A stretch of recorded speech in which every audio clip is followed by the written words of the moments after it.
د افغانستان په زندانونو کې بندي بهرني داعشیان وایي د دوی رهبران او نظامی مسؤلین پاکستانیان ول. دوی وایي په افغانستان کې داعشیانو ته ټول اوامر هم له پاکستانه کېدل او د اجرااتو پریکړې هم له یاد هیواد څخه صادرېدلې. د ملي امنیت لخوا د داعش خراسان څانګې عمومي مشر اسلم فاروقي سره یو ځای نیول شوی. په افغانستان کې د یاد ډلې د معلوماتي ټکنالوژي مسؤل محمد تنویر وایي د پیسو، نظامی او تسلیحاتي اکمالات د پاکستان لخوا کېدل او تر ډیره ټولې چارې د پاکستانیانو لخوا تنظیمېدلې. دا اکثر پاکستانی بخوب چې مسؤلیت لري، یعنی نظامی مسؤلیت هغه پیسه لیډه مقصد هغه سره او نظامی کم خلق دی کنه، یعنی مشران طبقه کې کم خلق دی، اکثریت پکې پاکستانی دی کنه. دوی سره پیسه اقتصادي ده دوی په لاس کې او نظامی کوم فیصله ده هم دوی په لاس کې دی.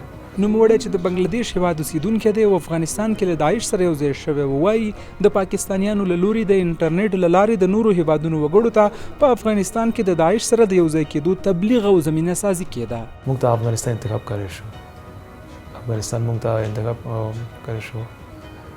هغه ټایم ما ته کم کس دعوت وکړل چې افغانستان ته لاړ شه. د چارو کارپوهان هم وایي په سیمه کې چې کومې تروریستي ډلې دي ټولې د پاکستان په مرسته او ملاتړ جوړې شوي دي او د یاد هیواد له ملاتړ پرته فعالیت هم نشي کولی.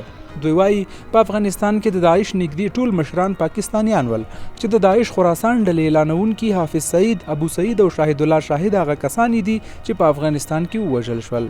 داعش په افغانستان کې څو اړخونه یو پاکستاني پدیده ده. لومړی خو دا ده چې د داعش د نظریې پلویان په افغانستان کې طبیعتاً ډېر نشته. په افغانستان کې افراطیت ستا خو دودیز افراطیت دی، هغه دومره شدید نه دی لکه دغه ماډرن نړیوال افراطیت. او ماډرن نړیوال افراطیت ډېر پلویان په پاکستان کې وینو. د افرادو د ایډیالوژۍ له لحاظه طالب ډېره پاکستاني پدیده ده. پاکستان ټول تروریستي ګروپونو سره لاس لري او په پاکستان کې تربیه کېږي، روزل کېږي، افغانستان ته رالېږل کېږي.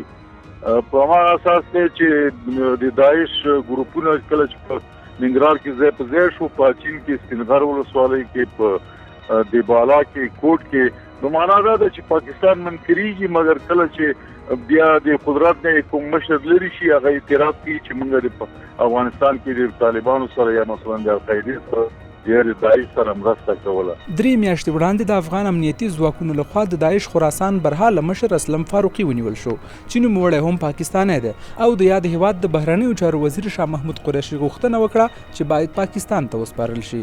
د یادونې ده چې وړمه ورځ هم افغان ملي امنیتي ځواکونو د ننګرهار ولایت خالص فامیلیو سیمه کې د خراسان لپاره د داعش ډلې یو مهم مشر او د استخباراتو مسؤل د پاکستان هیواد اوسیدونکی د اسدالله په نوم وواژه.